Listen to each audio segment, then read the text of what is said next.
ज्या युद्धजन्य परिस्थितीमध्ये आपल्याकडे आता केंद्र शासनाने पूर्णपणे वाणिज्यिक जे सिलेंडर आहेत ते बंद केलेले आहेत, परंतु आपल्याकडे घरगुती गॅसचा सिलेंडरचा जे पुरवठा आहे योग्य त्या प्रमाणात आपल्याला उपलब्ध होत आहे। जसं की 3-3 दिवसाचं आपल्याकडे 3-4 दिवसाचं जे काही साठा आहे आणि ते डेलीच्या डेली तेवढा साठा आपल्याकडे रिप्लेस होत आहे।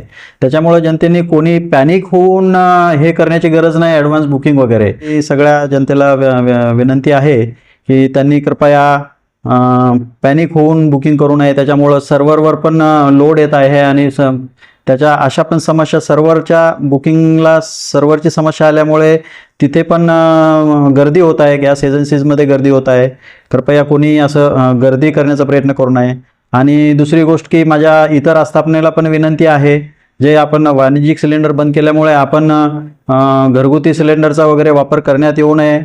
तसं जर झाल्यास आपल्यावर कडक कारवाई करण्यात येईल।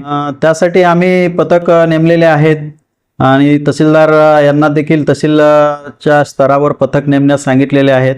आणि असं जर कुणाचं असं निदर्शनास आलं की अमुक ठिकाणी एखाद्या खूप मोठ्या प्रमाणावर काही साठवणूक आहे काय, त्यांनी जिल्हा प्रशासनाशी संपर्क करावा। त्यांचं नाव गोपनीय ठेवण्यात येईल आणि योग्य ती कडक कारवाई करण्यात येईल।